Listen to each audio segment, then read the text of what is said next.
भारत के missile man के नाम से जाने जाने वाले डॉक्टर एपीजे अब्दुल कलाम का पूरा नाम अबुल पाकिर जैनुलाब्दीन अब्दुल कलाम था। इनका जन्म 15 अक्टूबर 1931 को और मृत्यु 27 जुलाई 2015 को हुई थी। यह एक भारतीय एयरोस्पेसवे थे जिन्होंने 2002 से भारत के 11वें राष्ट्रपति के रूप में कार्य किया। 2007 तक उनका जन्म और पालन पोषण रामेश्वरम तमिलनाडु में हुआ और उन्होंने भौतिक और एयरोस्पेस इंजीनियरिंग का अध्ययन किया था। उनके पिता जैनुलाब्दीन मारकयार एक नाव के मालिक और एक मछुआरे थे और एक मस्जिद, यहाँ की स्थानीय मस्जिद के इमाम थे। उनकी मां आसियम्मा एक गृहिणी थी।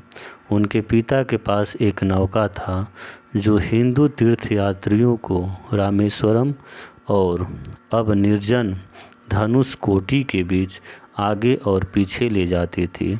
कलाम अपने परिवार के 4 भाइयों और एक बहन में सबसे छोटे थे। 1920 के दशक तक परिवार का भाग्य और संपत्ति खो गई। कलाम के जन्म के समय परिवार गरीबी में जूझ रहा था। एक युवा लड़के के रूप में उन्हें परिवार का अल्प आय में जोड़ने के लिए समाचार पत्र बेचने पड़े। इनकी आयु इतनी छोटी थी लेकिन फिर भी उन्होंने समाचार पत्र बेचा और उस पैसे से अपने पढ़ाई का खर्च, बुक, कॉपी, पेन, सारी चीज़ें व्यवस्था करते थे। अपने स्कूल के समय में कलाम ग्रेड औसत थे लेकिन उन्हें एक उज्जवल और मेहनती छात्र के रूप में वर्णित किया गया था। डॉक्टर एपीजे अब्दुल कलाम की जीवनी से दुनिया को कुछ सीखना चाहिए। उन्होंने मुख्य रूप से रक्षा अनुसंधान और विकास संगठन में एक वैज्ञानिक और विज्ञान प्रशासक के रूप में अगले 4 दशक तक बिताए, जिसे DRDO कहा जाता है, और भारतीय अंतरिक्ष अनुसंधान संगठन इसरो और भारत के नागरिक अंतरिक्ष कार्यक्रम और अन्य सैन्य मिसाइल विकास प्रयासों में घनिष्ठ रूप से शामिल थे। इस प्रकार उन्हें बैलिस्टिक मिसाइल और लॉन्च वाहन प्रौद्योगिकी के विकास पर अपने काम के लिए भारत के मिसाइल मैन के रूप में जाना जाने लगा।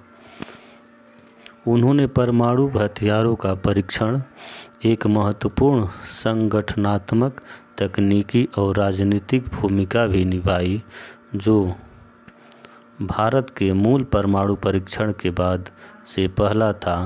1974 में परमाणु परीक्षण किया गया था।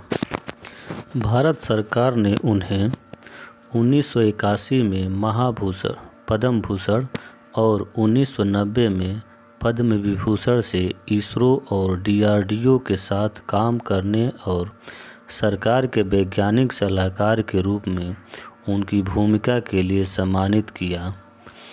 40 विश्वविद्यालयों से इन्होंने डॉक्टरेट की 7 मानद उपाधियां मिली।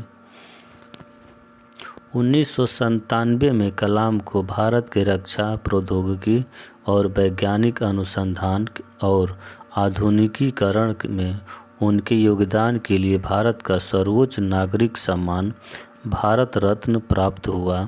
2013 में वह नेशनल स्पेस से वान ब्राउन अवार्ड के प्राप्तकर्ता बने। उन्होंने 1954 में भौतिकी में स्नातक किया। मद्रास इंस्टीट्यूट ऑफ टेक्नोलॉजी में एयरोस्पेस इंजीनियरिंग का अध्ययन करने के लिए 1955 में मद्रास में जब कलाम एक वरिष्ठ वर्ग की परियोजना पर काम कर रहे थे तो डीन उनकी कमी से असंतुष्ट थे और उन्होंने धमकी दी कि अगर अगले 3 दिनों के भीतर परियोजना समाप्त नहीं हुई तो उनकी छात्रवृत्ति रद्द कर दी जाएगी। कलाम ने डीन को प्रभावित करते हुए समय के अंदर ही कार्य पूरा किया। उन्होंने एक वैज्ञानिक, शिक्षक, पायलट और राष्ट्रपति के रूप में कार्य किया था।